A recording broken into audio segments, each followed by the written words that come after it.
Media మిత్రులకు తెలియజేయనది ఏమనగా నిన్న అనగా తేదీ 25/8/2024 నాడు మధ్యాహ్నం 3 గంటల సమయంలో జవహర్ నగర్ లో గల అరుంధతి నగర్ వెనుక అటవీ ప్రాంతంలో కొంతమంది వ్యక్తులు పేకాట ఆడుతున్నారని సమాచారం రాగా జవహర్ నగర్ SHO మరియు సిబ్బంది పేకాట స్థావరంపై రెడ్ హ్యాండెడ్ గా నిర్వహించగా అక్కడ 12 మంది వ్యక్తులు పేకాట ఆడుతున్నారు. వెంటనే వారిని అదుపులోకి తీసుకోవడం జరిగింది. వారి పేర్లు తెలుసుకొనగా పి నవీన్ రెడ్డి, 2 ముత్యాల శివకుమార్, 3 చింతల శ్రీనివాస్ రెడ్డి, 4 పబ్బు శ్రీకాంత్, 5 వక్కంటి శ్రీనివాసరావు, 6 కిందారి మల్లేష్, 7 ఎండి ఇమ్రాన్, 8 ఎండి కాసిం, 9 పెద్ద ఊరి రాజు, 10 చిలకల మణికంఠ, 11 ఇల్లూరి వంగలరెడ్డి, 12 వంగారి బాలు అని తెలిసింది.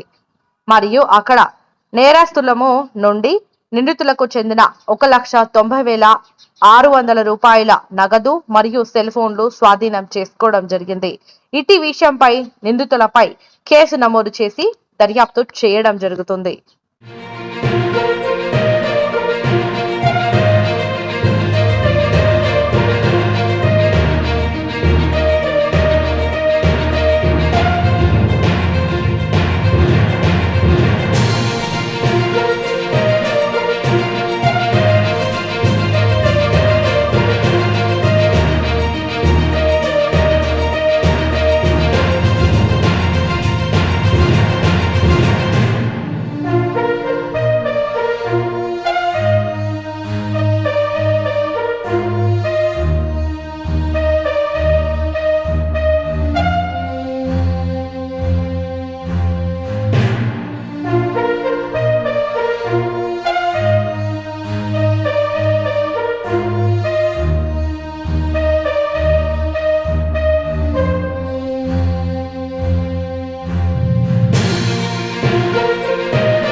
మీడియా మిత్రులకు తెలియజేయనది ఏమనగా నిన్న అనగా తేదీ 25/8/2024 నాడు మధ్యాహ్నం 3 గంటల సమయంలో జవహర్ నగర్ లో గల అరుంధతి నగర్ వెనుక అటవీ ప్రాంతంలో కొంతమంది వ్యక్తులు పేకాట ఆడుతున్నారని సమాచారం రాగా జవహర్ నగర్ SHO మరియు సిబ్బంది పేకాట స్థావరంపై రెడ్ హ్యాండెడ్ గా నిర్వహించగా అక్కడ 12 మంది వ్యక్తులు పేకాట ఆడుతున్నారు. వెంటనే వారిని అదుపులోకి తీసుకోవడం జరిగింది.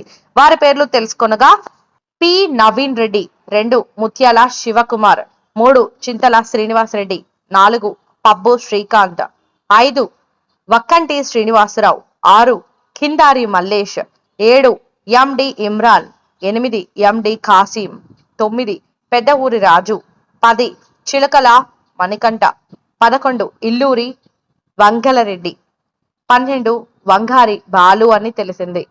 మరియు అక్కడ నేరస్తులము నుండి నిందితులకు చెందిన 1,90,600 రూపాయల నగదు మరియు సెల్ ఫోన్లు స్వాధీనం చేసుకోవడం జరిగింది.